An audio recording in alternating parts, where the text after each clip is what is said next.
Hey everyone, this is Josh back with Cardboard Chronicles. In this episode, I'm sitting down with Michael, a 19-year-old collector from New Jersey who focuses primarily on Dr. J patch autograph cards, especially from Exquisite.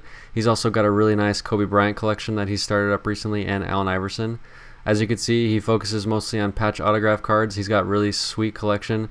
He's also involved in flipping, and he's going to explain how he works through some of that and also how he got into the hobby. He started out with sneaker collecting and flipping, so he's got a lot of great advice, and he's also got some opinions on the future of the hobby. Really great interview, so please check it out.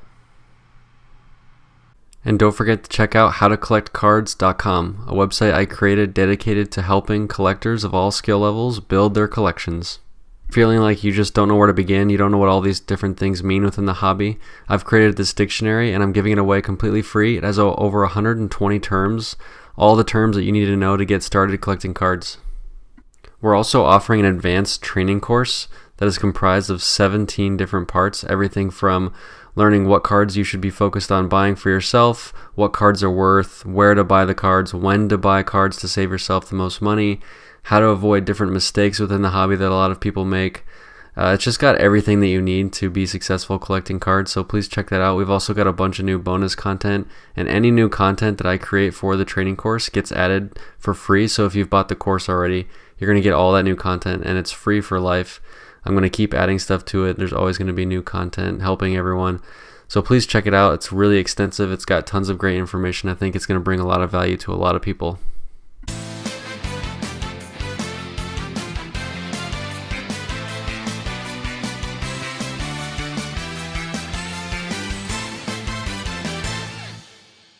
All right, guys. Here's Michael. How's it going, man? Pretty good, pretty good. Thanks for having me on. Yeah, man. I'm excited about this one. We've been talking for a little while, trying to get it going. Definitely. All right. Why don't you start us off and just tell us a little about yourself and also your background in the hobby? For sure. So my name is Michael Kramer. I'm 19 years old, and I'm a diehard Dr. J fan. I also collect Kobe and AI. I've been pretty serious into sports cards for about 3 years now. Um, really big Exquisite fan. Love nice patch autos. So when I first started, I was only into it for like the money. I used to sell sneakers for a couple years, and one day I was looking to list a pair on eBay, and I noticed a Steph Curry Topps base rookie on there for like $250, and I remember getting that from a pack of Topps basketball 0910 for like $2.99 at Target in a pack. And I was looking through some other stuff, and I found a Russell Westbrook Bowman Chrome refractor rookie that sold for $150, $200 at the time. And I started looking on eBay and putting some stuff on there, and it was selling pretty fast. And I decided that maybe I wanted to shift my focus from selling sneakers to selling sports cards. And in the beginning, I remember buying a Carl Anthony Towns Sparkle Prism rookie in a lot for $175, seeing the last comp did either 520 or 620 and selling it a couple weeks later for 575. And I thought it was the greatest thing in the world that I could just sell basketball cards, which are so much easier to ship than pairs of sneakers. Right. And in the beginning, it was just all about money for me. Just whenever I can make like a quick buck on something, I was doing it because I had that mentality from sneakers. And prior to that, I also collected rare coins, was more into collecting with those rather than reselling. But after a while, I kind of learned that it's better to, really focus on one specific thing, like a specific player that you collect, rather than just being all about the money. And that's when I decided to start focusing on maybe Julius Erving. When I was 10, my dad got me, for my birthday, he got me a Julius Erving jersey, unsigned, and an unsigned Julius Erving plaque. And I put the plaque on my wall, and I wore the jersey to every Sixers game for the next 5 or 6 years. And even though I was never alive to watch Doc play, I could still watch his videos on YouTube and such. And I just kind of fell in love with his game. And my first Irving auto was actually, I got it back at the Atlantic City National. Didn't expect it at all. I first just met Jimmy, Kentucky basketball cards, and he was opening up Case and Noir basketball, pulled out a Doc auto, knew that I collected Doc or was trying to get into it, and was like, hey, man, take this as your first Doc auto. And from there, it just really took the next year at the next national, I bought an 0910 limited logo from Gerald, and then my Exquisite love took off, and now I'm where I am right now. It's just been really cool just collecting all of these cards and putting them together and sitting down and looking at everything that I have. It's definitely much different from shoes. Shoes, you'll have, 30, 40, 50 pairs in your room and you could look around, but everybody could kind of have the same things. I mean, that's a unique thing about sports cards is that not every card is the same, which is kind of why I love Exquisite. You get really unique patches and great autos and certain things, which just really sets certain cards apart. Um, which is kind of also why I like collecting 101s from Doc, but it's a different story. So Um, did Jimmy giving you that auto kind of like change your perspective on like the whole hobby and how you treat it and like people giving each other cards and things like that? yeah, definitely. Because I realized that he had just spent probably close to $1,500 for this 3-box case of Noir, in which he pulls out a Julius Erving auto, which was one of his best hits, and he just gave it to me for nothing. And I realized that, it really went a long way. I mean, I've been to Jimmy's house, hung out with him, hung out with Tyrese, really great friends with Ty. Um, and just that small gesture has caused, so much to happen. We've made a Right. lot of deals, gotten a lot of nice stuff from him, given him a lot of nice Kentucky stuff. Um, and it was all over, a $35, $40 card, which he just decided to give to me one day. And that kind of changed my mentality, definitely for the better. Um, but yeah, I mean, it's definitely spiraled into me creating this awesome PC that, I love to death and can't get enough of. So why don't you just start showing off some cards and people can get a taste for what you collect? For sure. So this is one of my favorite docs that I own. Um, it's from last year's Flawless. It's the 1 of 1 Star Swatch. And this one came out in a break. One of my buddies sent me a picture when I was chasing it. And I emailed the people that, the breaking company, and they told me it's not for sale. And I made them a bunch of offers and they just wouldn't, listen to any of my offers. And one night at 3 a.m., I'm with a couple of friends in an Uber, and I look down on my phone and I see the card comes up on eBay at half the price I was willing to pay. And I was like, great, I'll buy now. It was, one of the best buys of my life. And when it came in, I mean, it's just, there's something about these cards that when you hold them in your hand, it's really spectacular. Some things that, like, photos can't really, can't really show until you just really have it in hand. I mean, I look at this card Sure. every day. I'm like, wow, this thing is beautiful. And um, another one that I picked up. So this one was actually a gift from a buddy, Hovannes, Boston Collects on Instagram. So I was just opening some boxes of Prism first off the line for him, and he ended up hitting this in a break and just sent it to me. It's the 1 of 1 Super Prime of Doc. Um, he got a really strong offer on it, and I told him, I was like, look, man, I don't know if I can beat it. You're more than welcome to sell it to the guy. I understand. A couple of days later, it shows up in my mailbox with a note like, hey, man, you deserve this. I think it belongs to you. And I mean, it's really just amazing what some people, I mean, another example of like the whole friendship thing, people just giving. He was into the card for maybe $72. He bought the break spot at, and he could have sold it for thousands and thousands of dollars. And he knew that I collected Dr. J, and he just decided to give it to me. Um, Stuff like that, it really like changes your mindset on the entire thing. So, it creates like a spiral effect. I start giving to other people. I see Yep. collects a certain item, and I'm like, hey man, what's your address? I'll send you this. Or you start giving deals on stuff. It's really awesome. It's definitely what's very different about sports cards versus collecting or things like that. Um, Are there people that actually collect the shoes, or is it like I was asking somebody at work about this, or is it just 100% money? well, the game now is slightly different than how it used to be. I know when I got into it a couple years ago, I was into it in like 6th grade. My uncle convinced my mom to let me go to the mall and wait in line one morning for an hour and a half to buy a pair of shoes for $225, and I sold them for 300. I thought it was the greatest, like that. Just getting that first sale, it really changed things for me. Um, and I originally thought that everybody was just selling shoes, and that's kind of what the market is somewhat like now, with StockX becoming a thing. It's a website where people can list their shoes on there for a set price, and StockX kind of determines the market. So someone can put something on there and say the low, like you could put in your bid. So I could say my bid on this shoe is $525, and the lowest ask might be 550. Well, if someone needs the money, they're just going to go down and click your bid and sell it. So it kind of sets the market price, which definitely has changed things a lot. I think that in the past, I mean, there's definitely have been collectors of shoes that have not wanted to, sell their items, and they collect it just because they love the shoe. Or sneakerheads that are, people that collect the shoes and they wait out at sneaker releases all night. Or, I mean, they've changed the procedures now. It used to be you'd be able to go wait out in line for like a week and you sit out there with your buddies and you wait for a week for the shoe to come out and you get it. And it's definitely changed. Now it's more like a raffle process. There's a lot more people in it just for the money nowadays rather than how it used to be with a lot of collectors. I mean, I wasn't around when it originated, and when people really just were all into it for collecting and showing off, their newest pair of Jordans, for example. But I think that it's definitely changed a lot, and there's probably a lot more resellers nowadays than there were collectors back then. Gotcha. Yep. Um, Let's see some Exquisite. yeah. So this is some of my favorite stuff. So here's one. This is the 0910 number pieces, Dr. J. I picked this one up in a deal from Adam Rowe last summer, right after the National. I was over at his table, and this is a great thing about the hobby is that you never know what you're going to find next. And what I'm currently looking for is an 0304 number pieces, Dr. J. The last one I need for the set. If anybody has one or even has a picture of a live one, I'd love to see it. But he's just scrolling on his phone. He's like, "Hey, what would you pay me for this thing?" And pulls it out. And I'm just taking it back. I'm like, "Wow! Like if I had found this at the National, like it would have made my trip." And just like I don't know what it is about the number pieces set in general. I think that it's being that Julius Erving is number 6, and these are just so limited and hard to come by. Just makes me want to get as many as I can.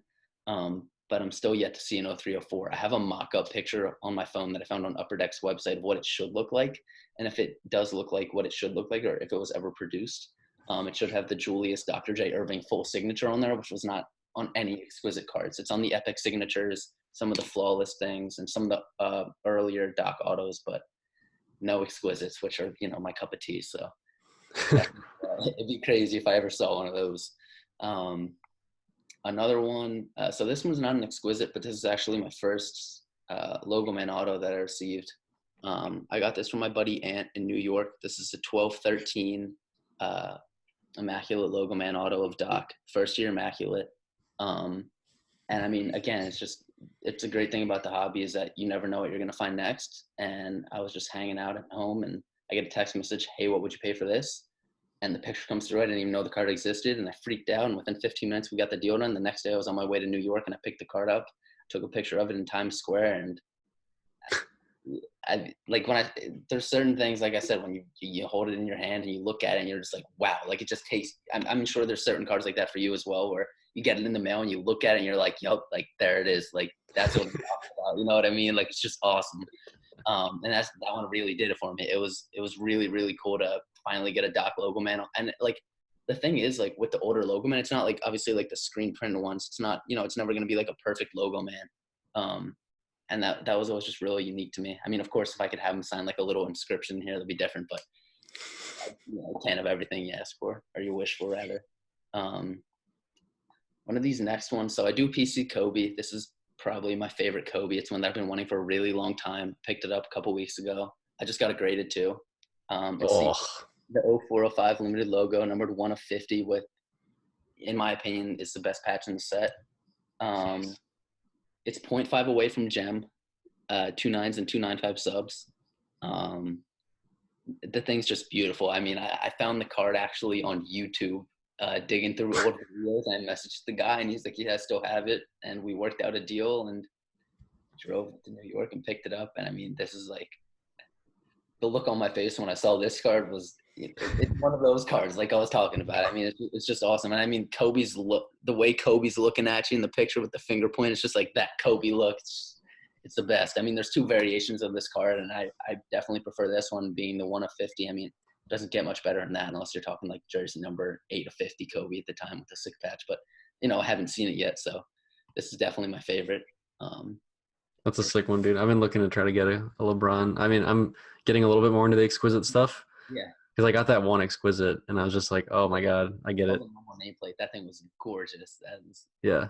Once you get one of those in hand, you're like, all right, I get it. Oh, yeah. It's awesome. And then when you get them all together and you're looking at them, you just like build up this collection. It's really awesome. It's a shame that we didn't get into it like years ago when it was, a lot cheaper, obviously. I used to watch like box break videos when I was 8, 9, 10, 11, 12. Just people ripping cases of Exquisite. And you see guys like Addy Ball who ripped cases on cases on cases on cases of Exquisite, and like it was nothing. I was just wishing I could get my hands on like one of these cards, and I wish I had just decided not to spend money on something stupid and saved up and bought like a Kobe limited logos or something back then for way less than what they are now. Um, but hindsight's 2020. You can't win them all, and I'm more than happy with what I have now. So, that's yeah, that thing really is something special, that Kobe. But one of the last cards I wanted to showcase, it's not a basketball card. It came out of a basketball product. But this is a Lucille Ball Desi Arnaz Eminence 1 of 1 dual cut. So definitely not, something you see everywhere. This card is like a special significance for me. So Lucille Ball and Desi Arnaz are both actors in I Love Lucy, which was a show that I used to watch with my uncle. And he passed away about a year and a half ago in a bad accident. And we used to watch I Love Lucy every night for 8 or 9 years before I'd go to bed during the summer. And when I saw this thing pop up on eBay, I was like, yeah, there's no way I'm letting this thing get away. Like, I need to have this in my collection. And, every time I look at it, I think of him, and it's just a really awesome thing to have. Yeah, okay, the Kobe Limited logo is great and all the Exquisites are awesome, but like, there's just a different significance for me with something like this. So this is definitely my most special and my favorite card in my entire collection, hands down. And the look on the Eminence is cool, like the hollow foil. I know the 27 guy loves that hollow foil, so he'll definitely like this one. Yeah, it's definitely different for me. It's really cool owning that one, and I have it out on my desk. I look at it every day. It's really cool. That's one I definitely enjoy the most out of everything I have. So nice. Yep. Let's jump into the first question then. So everyone can already see, like, you've got this crazy collection. You're super young. My question is how? So yeah, it just started at a young age. I was always into like trying to make money on everything. Like in 3rd grade at school, we were selling like Play-Doh little like cartoon things we made for a couple of dollars until the principal found out and made us refund the kids all their money. And we were out of Play-Doh at that time, or it was like this moldable like foam stuff. And I got into coins. My grandfather put me onto that. He gave me a bunch of old coins, and I just looked everything up, loved, the uniqueness of each coin, how everything's in different condition from one another. But I was never really into that for reselling. And then obviously I had the sneaker little 3-year adventure there where I was going to sneaker shows like Sneaker Con. And with Sneaker Con, I would go to places like New York, Chicago, New Orleans, and set up tables with different people putting out all rare and unique sneakers, and just trying to, profit off of everything. And I kind of built up a little foundation off of that, and then jumped right into sports cards when I found that some stuff that I had was, happened to be worth money, like the Curry Topps rookie, the Westbrook Bowman refractor rookie, and stuff like that. And yeah, after that, it all really just took off. It's definitely been quite the journey, and there's been highs and lows of it, but it's definitely been awesome. I've learned a lot from it for sure. It's been really cool making a lot of different friends in the industry. Yeah, it's been really great. So you can just attribute it basically to like your hard work, your sort of your hustle, as like Gary Vee says, kind of that whole mindset. Yeah, it's just kind of like the mindset that I've had. It's just been, originally it was all about the dollar, and now it's, of course I'm going to try to make money on certain things. Like if certain things in Prism are hot, it's not something that I really collect. It's just a way of making money in the hobby to fund, PC items. If I could make a job out of this, I would. It's just so enjoyable. But I still have a couple more years of college left, and I had that talk with my mom. She wasn't loving it, so I'm gonna have to, finish out college, and we'll go from there. But yeah, it's just the whole hustle of everything. Going to like the National, for example, it's really great seeing like kids of all ages, and it brings everybody together. You could be 15, 20 years old, or you could be 30, 35, 40, and you could all, really enjoy the same thing and appreciate everything just as much. And that's what, makes the hobby really unique, is that it brings people of different ages together. And yeah, that's what I really like about it for sure.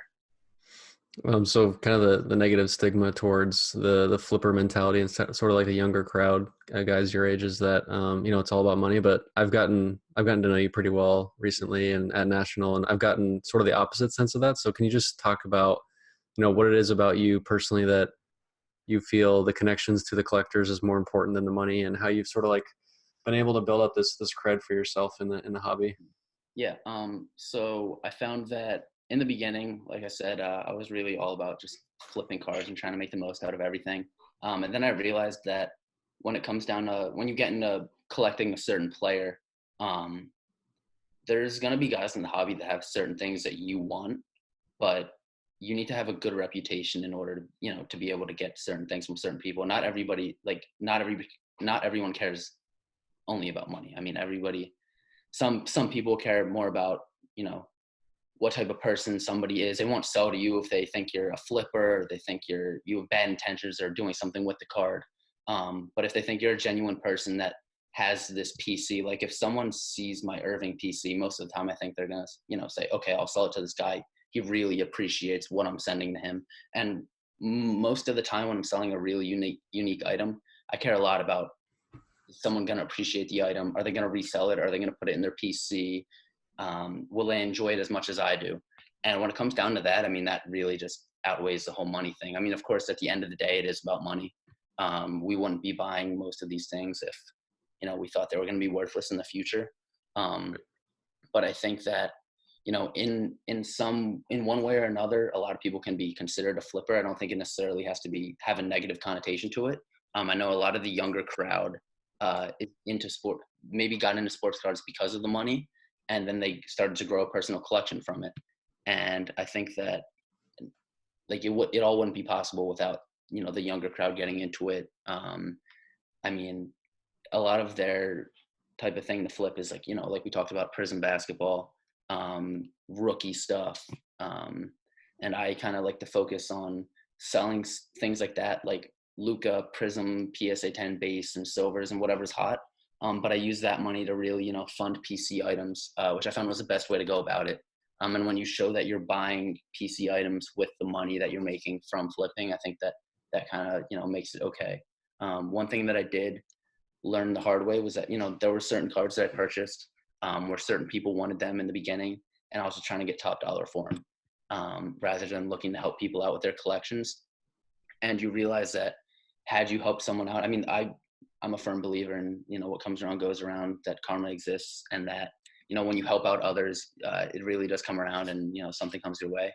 And I think that, giving deals to people here and there, and looking out for other people's PCs definitely pays off. I think that, maybe one day if I have a card that someone really wants and I just give it to them at a phenomenal price, and that night an Irving comes up on eBay that I haven't seen in 2 years, and I feel like it's all just it happens for a reason.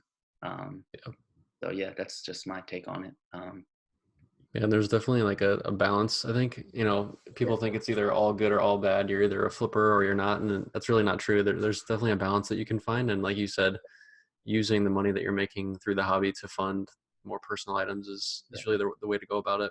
Yeah, definitely. Because I mean, there are younger kids in the hobby that aren't capable of getting a job, or if they are, I mean, it could be something like just being like a cashier at a grocery store, or something as small as that. Or you could look at the sports card industry and say, hey, I could sell 3 cards and make just as much as I would working for, 8 or 12 weeks during the summer. And some people just have that mentality and they go into it thinking that. But I think that if you start with that mentality and you really mature throughout the process, you realize that the deeper meaning of collecting cards and building up these personal collections and connections with other people is much more important than the money at the end of the day. For sure. So where do you think the hobby's headed in the future then? Maybe So, like financially, and then also, whatever you want to talk about there. so I think that in the future, so the cool thing about the hobby is that not everything is in the US. With sneakers, a lot of my clientele were in the US. And then there was obviously an overseas market, but it was never really something I got into just because of the cost of shipping overseas for a pair of shoes would be ridiculous. When it comes to cards, I think it's definitely very different. I think there's a lot of people overseas with phenomenal collections, and I feel like there's always going to be people in the hobby with money willing to spend on these unique items. And as we see some of these things drying up, like rare exquisite patch autos, high end cards like that, I can't see them going down. Like a unique card, like a nice Kobe limited logo with a sick patch. I feel like there's always going to be a demand for that. Look at Jordan Bulls autos that aren't being produced anymore, LeBron Cavs autos. I mean, it's just not, you're not going to see it again. I mean, maybe we will if Upper Deck gets their license back. That's a whole nother story, which, you know, I have mixed feelings about that, but I think it could be pretty cool if it does happen. But I mean, in terms of the future, I think stuff like that, I feel like will only increase in value. I can't really see it going down. In terms of, you know, the Prism stuff, stuff where the market can easily be manipulated. I have mixed feelings about it. I'm not a huge fan of investing in rookies nowadays because I think that their prices are just too high out of the gate. I feel like everybody's buying a rookie thinking they're going to be like the next Steph or the next LeBron, but they're buying them when their price is already up to that point. You look at a guy like Giannis, who, well, here's the other side of it. I personally didn't think Giannis's value would go up much higher than it did when it was where it was last summer. And now you look at where it is now. I mean, it's really unpredictable. You look at Curry NT RPAs or LeBron Exquisite RPAs. And I mean, I'm sure people were saying the same thing when they first came out. Oh, they're so expensive. I can't see them going up. Oh, these prices are ridiculous. And then you look at what they're going for now. I mean, it's really amazing to see what certain cards go for now. Especially that Jordan logo, man, that's going to be coming out on auction soon. I mean, I wonder what that thing is going to go for. But you look at like the green PMG with Nat, and I guarantee you, look at that thing 5 years ago, and no one would have guessed that it would have went for this much down the line, or 10 years ago even. I mean, it's really it's hard to predict. That's just my 2 cents on it. I think that the overseas market definitely fuels a lot of the more unique stuff, like the nice patch autos and such. But in terms of investing in rookies, I mean, that was never really my cup of tea. That's why I stuck with Dr. J. It was always like steady. I knew what I was buying, and I knew that's what the price would be. So that's why I really enjoyed that. So what about the whole, I'm going to put you on the spot a little bit. What about the whole like Gary V influx of not only him personally, but like his crowd of people coming into the hobby? Is it going to disrupt the hobby? Is it going to make it better? Like, what do you think about it? So I think that what Gary brings to the hobby, I think he brings a lot of people that maybe didn't collect sports cards before.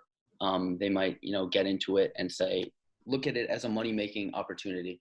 I know a lot of people look at, you know, his talks and his, you know, online things about being an entrepreneur and his motivational speeches, and they look at it and they say, hey, I want to do that. I want to do this. I want to do that. And they kind of feed into what he says. And I mean, he's a genius with what he does. You know, he's got 5.8 million followers on Instagram. He's got a huge following. And I think that in terms of the amount of money that it'll bring into the market, I think it's really going to be great for the market. I think that it could lead to a few people getting in, maybe turning more into collectors rather than resellers. And it could definitely, you know, maybe benefit us down the line. In terms of what I think will happen with the hype, I mean, I do think that you see what happened with the Giannis PSA 10 base prisms. I mean, he publicly posted that he was purchasing them and buying them in bulk, and the market just really rose. And I think a lot of that has to do with people following his advice. I mean, of course, Giannis is playing out of his mind, and that definitely has a lot to do with the price, but I think he really had a huge influence on that.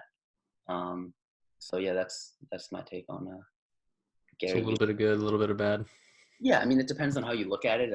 If you're the one Yeah. with Giannis's before the jump, I think you're looking at it as good. And I think as long as it doesn't impact, you know, what we love in terms of what we collect, I don't see anything wrong with it. But, I The mean, thing that's interesting is like, we talked about it a little bit before that we started recording, but like the fact that he's going after like cards that are so easily attainable just makes it feel like it's a little bit more market manipulation, as opposed to like you and I, we go for like the rare stuff because it's part of the hunt and it's part of the fun, and it's like it makes for awesome collections. Like nobody's collecting 500 base cards. It just doesn't make any sense. yeah, it's definitely a different strategy that he's using. But I mean, if it works, then, you know, we see that it'll be possible. Like you look at a guy like Luca. He's posted publicly that he's looking to buy Luca PSA 10 base prisms. And if Luca comes out next year and has a phenomenal sophomore season, then obviously they're going to go up. But when you're buying stuff like that, where you can easily get so many of them at a given time. I mean, there's thousands and thousands and thousands of Luca-based prisms made. But I mean, hey, if he's able to, make the market go up like that, props to him. It's really, really impressive to have that power to change the market with, that much firepower behind you, and a card like that where there's so many of them, but you can really change the market. I mean, Right. it's definitely not something that I thought would be possible, but it's proven to be it's proving to be different than what I thought. So I mean, we could just look at your story and see that like you came in with like this flipper money mindset, and then you stayed, and now you have this amazing like rare Dr. J exquisite collection. So I think even just looking inward to your own story, like you can see that there's hopefully going to be a lot of people that come in with that mindset and then change their minds. yeah, I think that would be. I think that's one thing that could be great for the hobby. Like I said, you get people getting it. You could be, one in every 10 people that gets in, there's into it for the money, and then they see, hey, I really like this, or hey, this reminds me of my childhood, or something like that, and then they just get into it, and then next thing they have $100,000 collection within a couple of years, and then a couple of years later, it's worth even more. And I mean, that could definitely help the hobby a lot. So I think with everything, there's pros and cons, but I think that with what he's doing, there's a high possibility that could turn out really great for the industry and the hobby itself. For sure. Let's talk about nationals. So tell us kind of your plan and how you approach it, and specifically like how you go into it as a younger person. Because I think, a lot of the younger guys out there kind of, in my opinion, they look up to you and they should look up to you. So I think you can give a good perspective on like how you treat the national, maybe like what you're focused on while you're there, kind of like what you're after, just how you treat it as a whole. Yeah, for sure. So my first national was in Atlantic City 3 years ago. It was when I was first getting into sports cards. I didn't really know what to expect, and you get there and you're just overwhelmed. There's so much going on. You could go there with $500 to spend or 50,000, and no matter what, you're just gonna be blown away. Every year, I feel like it just gets better for me because I kind of learn a little bit more about different things each year. And the great thing about the national is that you have these friendships to look forward to of people you met the year before. Maybe some friendship you made with a deal or over a small deal that turns into you becoming great friends and talking every day about just everyday life.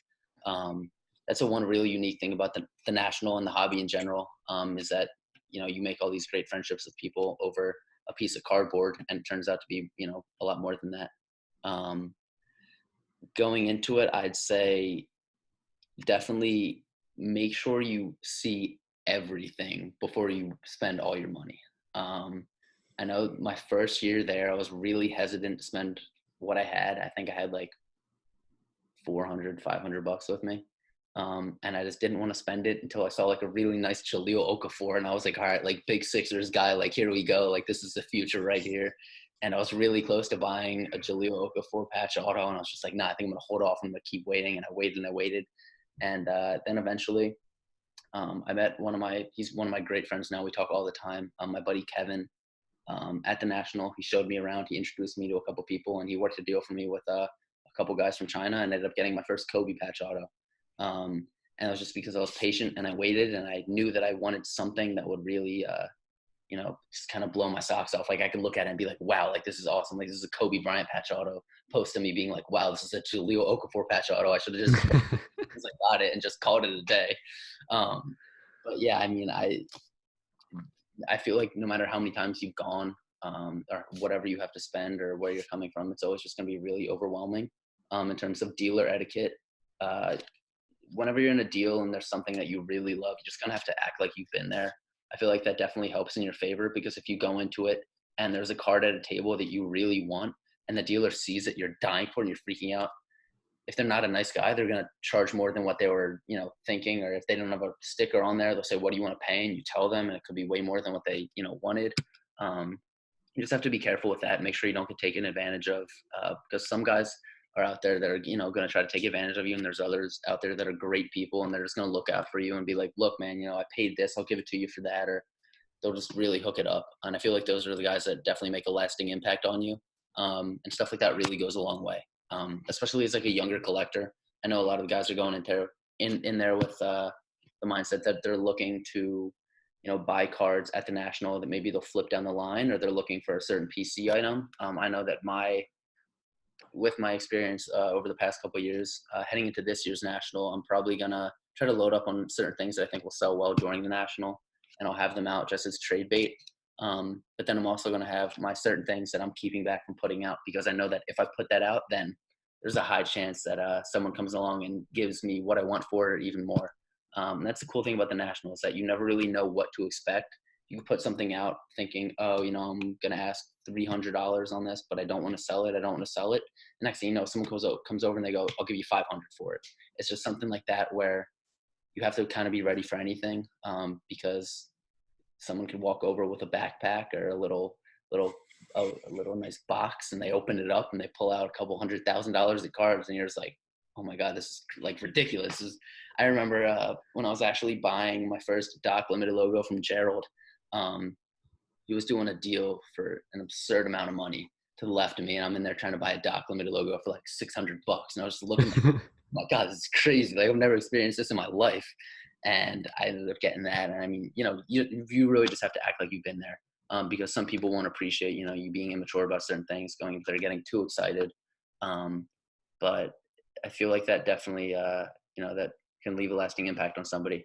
But yeah, definitely be kind to everyone you meet there, because you never know who you're going to meet or when you'll see them again down the line. And I've definitely made some great friendships with certain dealers at these shows that I still talk to them on Facebook all the time, or I'll talk with them on the phone, like I was saying.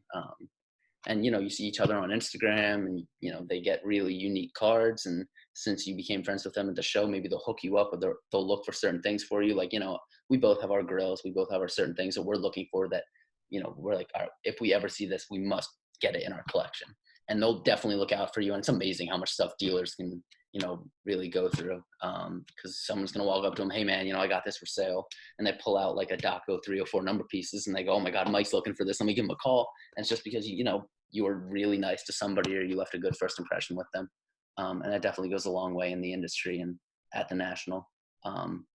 But I mean, it's definitely a show for everybody. The cool thing is that when I get tired of, trying to walk around and make deals with people for higher end items, I'll go and I'll sit down on a dollar bin for an hour. And last year I made the mistake of going through it too fast. And I don't know if you remember, but I cut up my fingers. Like, I was bleeding all over. It was the worst. I had these like little paper cuts everywhere. And I was just like, all right, I don't know what happened. It wasn't worth it. But I pulled out like 8 Joel Embiid base prisms for $1, and they were selling like 15, 20 a pop. And like rookie silvers for $1 are going like 20 to 30 online. And it's stuff like that where you don't expect like to go in there and sit at a dollar bin and just dig through it for an hour. But I mean, sometimes it's just being able to sit down in the seat. And like, that was kind of what I looked at it as. I was like, all right, I'll sit here for an hour, whatever I find, great. If I find nothing, it's okay. I got to sit down for an hour. But I mean, it's, you see those really cool stories on Blowout of like people that find, really unique 90s inserts. And just in like a dollar bin that someone wouldn't think it would be worth anything. And, or a really unique card that you like. I know that Kiki was collecting some very, very unique items at the National as he goes. Last year he was buying up dogs in a dollar bin, which, I mean, it's stuff like that where you think that it wouldn't have any value, but to other people, they really appreciate it and they find it to be really cool. And that's just the great thing about the National. You really don't know who you're going to meet or what you're going to find. I mean, I never really thought that I'd get so close with someone like Kiki. He's so unique and outgoing and awesome. And, I mean, now I talk to him often, and he's definitely a bright spot in the hobby for sure. I really like his mentality. Definitely different than a lot of others with his dogs and other things he collects. That's great, dude. That's really good advice. We didn't even have, Justin and I had our like national video podcast, and we didn't even have act like you've been there. That's great advice. I think that's really good. Do you have any other like pickup stories, any cards in front of you that maybe like a cool story that you want to share? Yeah, so I mean, there's a whole box in front of me, random stuff I could start pulling out. Here's one. This is from my buddy Carlo, right before he quit the hobby for a couple years, or a year and a half. He moved this one to me. It's the Irving Malone Duel out of 5. So the cool thing about this card is that obviously Moses has passed away, which, well, I'm not saying that's a cool thing about it, but, he's passed, so he can't sign any more duels. but this was pretty much the card that signified their championship run, that win that 1 year in 82, 83. Both obviously game worn, coming from Exquisite. I mean, you're not getting that player worn garbage from Panini. But it was, this card is definitely really special to me. One of my first Exquisites also. Yeah, it's just this. I look at this card and immediately I think 82, 83 Sixers championship. Like, and as a Philly fan, I mean, you know, I thought there was a small chance we might get it this year. Ben Simmons needs the jumper, so it wasn't happening this year. But in the future, always got to trust the process. Another one is this Dr. J Insignias 101. So this patch is actually from the warm up, and the unique thing about this is that back then they wouldn't wear warm-ups for like just one game or a half. They'd actually wear it for long portions during the season. And this was sent to me by a collector on Instagram.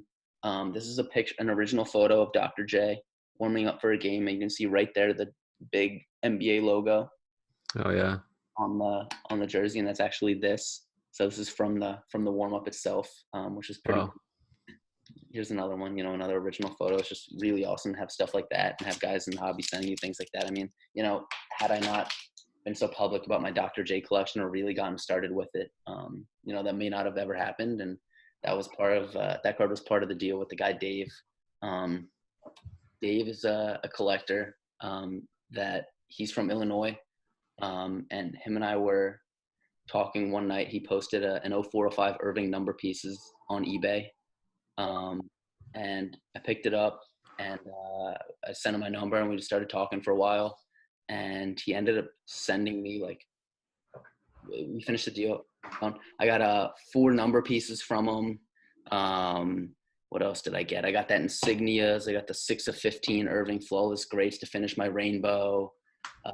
I got a really cool one. I gotta grab something out of here. I don't know why I didn't pull this thing up before. I think it's right here in this box. I got this one from him. It's the Irving Converse logo, Sneak Peek 101. Obviously, Doc is known for wearing his signature Converse. And this was one that I never expected to own. So getting this from him was pretty cool. God, there's so many things here. All right, let's give you one last one here. So this is one that I picked up last year in a deal. Like I said, you never know what to expect. I never thought I'd see this card ever. I never even knew it existed. But it's the 1 of 3 Irving Extra Exquisite 07 weight quad patch. And the cool thing about this is that these are both stars from his jersey.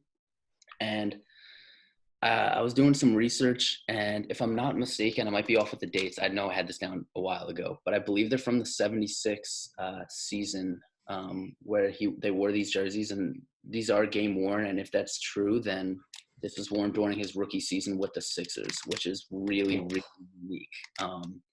So to be able to like track that down and find that out, I mean, that's just what really makes the hobby awesome.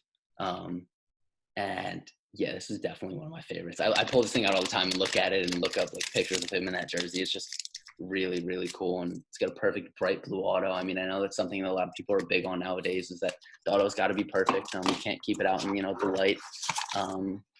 But yeah, I mean, that's definitely one of my favorites. So I'm still actively pursuing that 0304 number pieces. If anybody has any idea on the whereabouts of it, steak dinner for you and your entire family, and take care of you, whatever we have to do. But even if I get a picture of steak dinner, like I don't care. I just want to see the thing already. It's been long enough. I've been asking every collector and their mother, and I can't seem to find it. So you don't even know if it exists? You honestly don't know? I have no idea if it exists. I've never seen a live picture. I've had people tell me they've seen it, and I've had, like, I talked with Tristan, for example, and he told me that he knew of the whereabouts of 2 of them, but I've never seen any of them. I just have seen the mock-up, and I've talked with a couple of my one buddy, Dave, actually. It's really cool. He keeps 2 binders of, like, records from old Irving cards sold on eBay over, like, the past 15 years. And he'll show me, like, number piece 0405, 3 colors sold, just cheap, just so many different prices in there, but very cheap, obviously, in comparison to what they would bring nowadays. But he said he never saw an 0304 sell on eBay.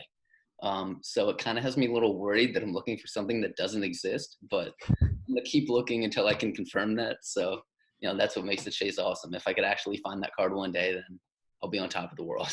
Like I just to have it. I mean, but that's the thing about the hobby. You get that card, and then there's always something else, and there's something else. But I feel like that 0304 number pieces will do it for me. I'll be like, all right, well, and then there's a title list. All right, so there's a lot. There's a lot of different things you can always go after. But if I get the number pieces, I'll be happy. So yeah, that I have one last question, and it's like it's gonna wrap it up so nicely. definitely. Um, you already have a crazy collection. You're only 19. So how do you keep things interesting for yourself? Like eventually you're going to have everything you've ever wanted and you're going to be like 24, right? And this, I struggle with this as well. Like, am I going too fast? Should I space it out or do you like switch into new PC items? Mhm. Like like for me, I finished kind of like LeBron refractors, right? And so now I've sort of moved into like autos and now I'm moving into exquisite. So you kind of like move around a little bit. Is that something that you're thinking about doing or what's the plan for you? So actually, a couple weeks ago, I sat down and I made a list of all the exquisite cards that Irving had. And I have most of the major ones. I don't have everything. I'm always going to be searching for like, that next card of Irving from Exquisite. But yeah, it definitely, there was a point last year where I was just buying, buying, buying, buying, buying. And every week I'd be getting, like I'd go on Instagram, like mail day the next day. Oh, another mail day. Next day, another mail day. Like it just kept happening. I feel like you get into like a month where you just keep getting things and just keep falling in your lap and you got to move things you don't want to. But that's what's awesome about the hobby. I don't know if I'm ever going to, I mean, it wouldn't be fun if you could just have everything you wanted. Because if I said to you, hey Josh, any cards you could ever want is going to be in this room. Weird analogy, but it's going to be in this room for the next hour. Grab as many as you can, take them out.